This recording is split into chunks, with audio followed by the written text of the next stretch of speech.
Hey y'all, this is Holly. So I had watched Moonraker, and this is going to be one of those cases where it's not at all like the book, but I still really, really, really like it. Like, I love both versions of this. Um, the book is much more. Sorry, it's a little tangled here. The book is much more like classic, early, serious Bond. He has to take out someone who's trying to destroy London. Um, and it's much more spy themed. There's no like moon involved, like just the rocket is called Moonraker. Um, quick thing with the book, before I get too much into the movie and stuff. The book, quick synopsis is Bond has to investigate this dude, Drax, who is like, he's just known for cheating cards and stuff. Just look into him. Turns out he is ex-German and hates the English. No, he's ex. See, his backstory is confusing.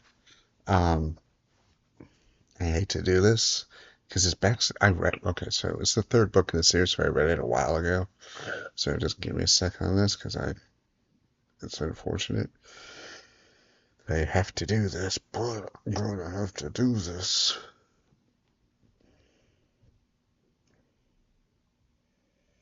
I'm sorry.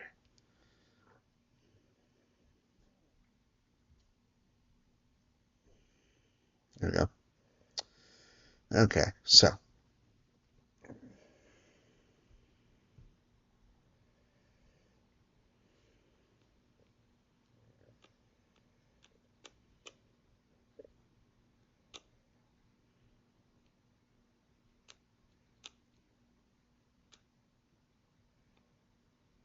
okay, yes, he is German. Um, he's an ex-German soldier who got caught up in a blast explosion during the war, and he was able to sort of sneak his way into becoming British, or like at least that he served the British. Um, and he's now using his money, his fame, his wealth, all that jazz, to pretty much fund a revenge plot against the English by sending a V2 rocket to blow up London. Um, and basically, I mean, of course, he fails, but um, the book is one of the more ones where Bond really just barely makes it out at the end. Um, and it's much more like just a tight, like cat and mouse back and forth between Bond and Drax, especially with the cards and all that. Like this one is, unfortunately, I do have to crimp a little bit from Calvin Dyson in this one, but Moonraker is one of the best written ones. Like Fleming was on his A game on that. I'm not gonna say it's probably my favorite.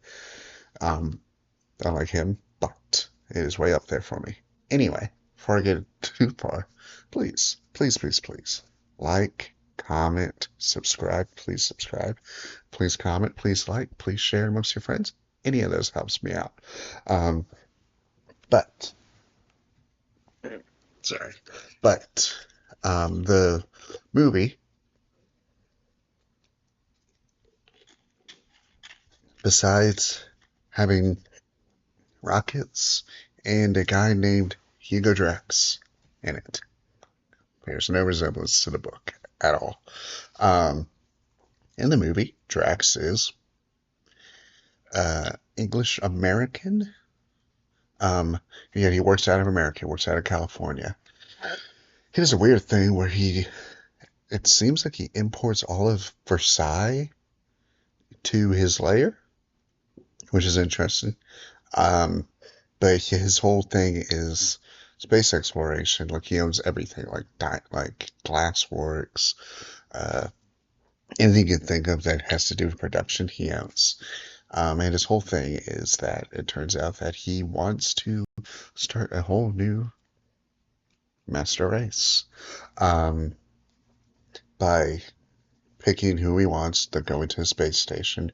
He's going to use this plant that will essentially kill everyone. they'll just like have these pods that'll spread him around the world and kill everyone except the people he chooses. Vastly different.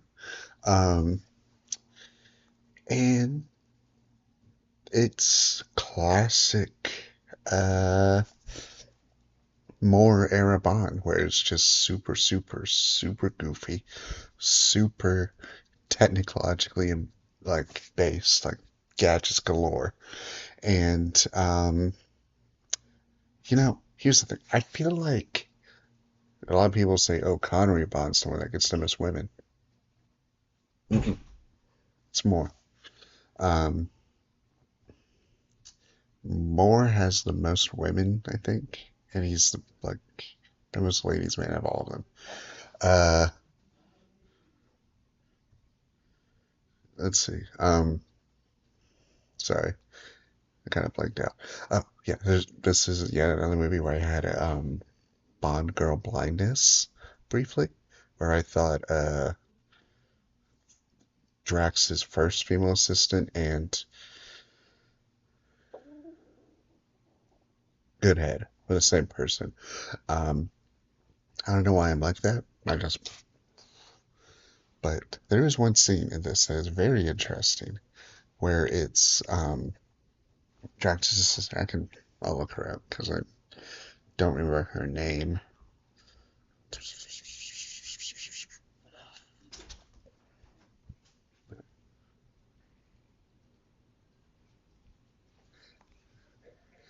Um, Sorry. Uh, DeFore, right. Uh, there's a bit where she's running in the woods from the Drax's dogs, which, by the way, she could have just taken the cart, but whatever. She came in a golf cart and she decided to run in the woods. That part was weird. But the way her death is filmed is very artsy and very weird. Like it's almost like she's being chased by like wolves, like a Red Riding Hood fairy tale, almost folk horror kind of vibe, which was very odd and completely different from the rest of the movie. So I did like that a lot. That was cool. Um, you could tell space was a big thing at the time, whether it was just Star Wars had came out. When did so this was 77. Let me check on something here.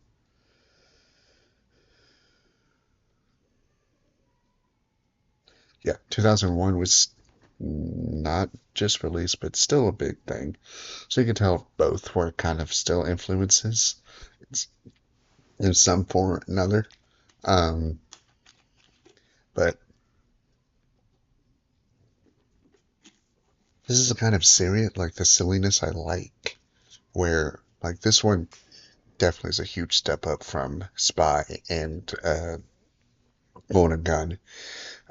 This one is handling its silliness almost the same way as Live and Let Die, where it didn't have the slide whistles, it didn't have anything like overly crazy, other than the gondola chase in Venice. That part was odd.